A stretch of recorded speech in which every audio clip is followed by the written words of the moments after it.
I'll do another one of my horror anthology collection here. WILDEYE releases. I have some from Unearth too. That's another video, and hopefully, yeah, I've got quite a lot of. I'm hoping to get these anthology horrors done. I'm just doing them video by video, but yeah, on with the show. WILDEYE, yeah. They have their own website, yeah. I do have quite a lot of their films. I've not got them in a while, but yeah, on with the show. I8. If you can see that there. Yeah, just obviously a lot of noteworthy directors there. As I said, I think they did a bit of contribution to ABCs of Death and the VHS franchise. I8, yeah, it's a VHS video. It's a camcorder, classic camcorder. Yeah, like a, grassroots. When they were kind of beginning as horror movies.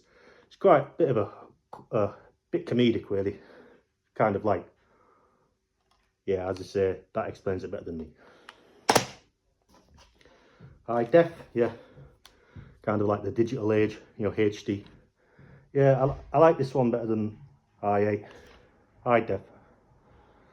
Yeah, some of the segments were a bit creepy, a bit trippy, a bit, delirious.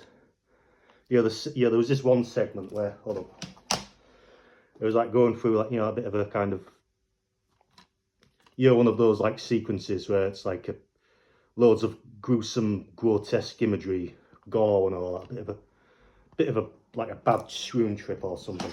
Yeah, a scene from this movie appeared in there. I won't say anything about the way, but yeah, it was just interesting to just notice that. So, loads of gruesome images together, just to kind of melt your mind with, gore and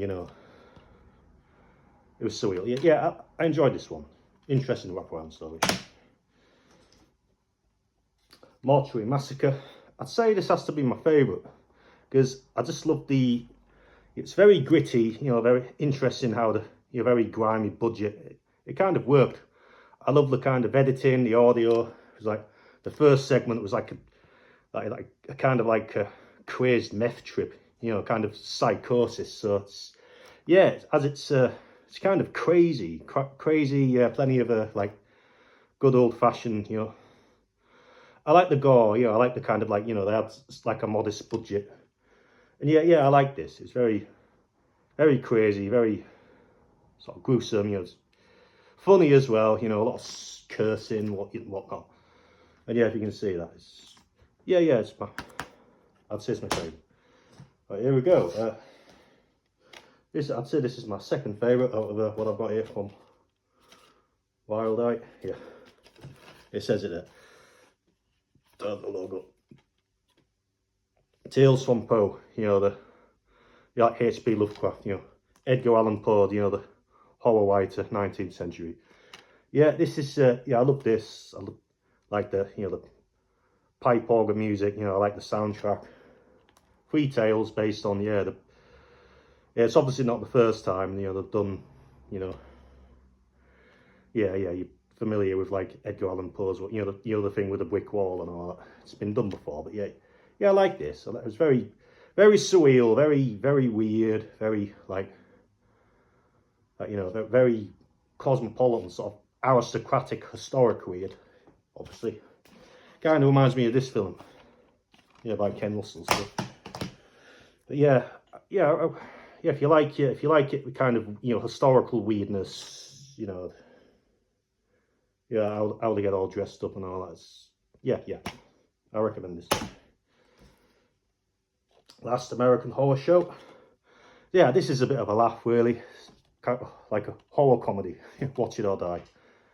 Yeah, I like this.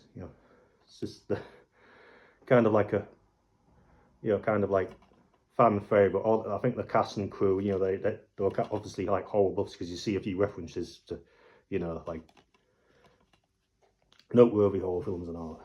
Yeah, another not weighted. Last American Horror Show. It's I've only watched that. I liked it the second time I watched it because you don't take it seriously. I like horror comedy. It's the best type of comedy there is. Freezer Shroud.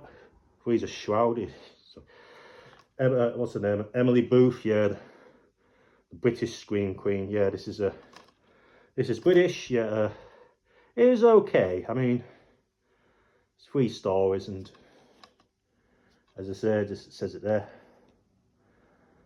Freezer Shroud. Yeah, I like the segment where, you know, the guy had mental health issues. Can many of us relate to that? But yeah, a lot of swearing, and yeah, a lot of British people swearing in this. Right, last but not least, Faces of Snuff. This is about 2 hours, over 2 hours long, 2 hours and 15 minutes, and yeah, this is this is one of my.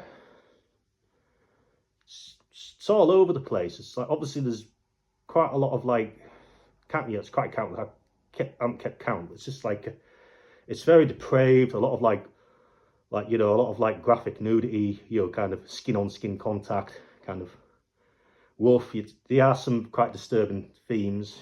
So I won't say it's for the faint-hearted. It's very themes of like abduction, like sadism, all that sort of stuff. Kind of acts of revenge. It's kind of all over the place, really. Some parts of it's kind of documentary. You know, it kind of like goes on about like old-fashioned conservative views about like anti-smut. You know, about like dirty pictures. You know, what's it called?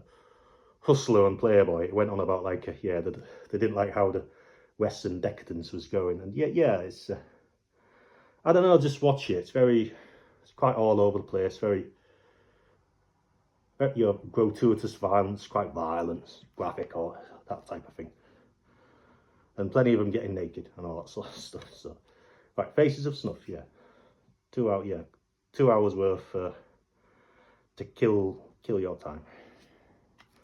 And that's that. I've kept it short, I've kept it brief this time. I think I'm getting better at this. Hopefully, I think I'm going to move a few things around, and but I'll leave it there, and hopefully I've got some. Well, I'm probably going to take a bit of a break for it, obviously, because I'll be getting back on the Anthologies horrors quite soon.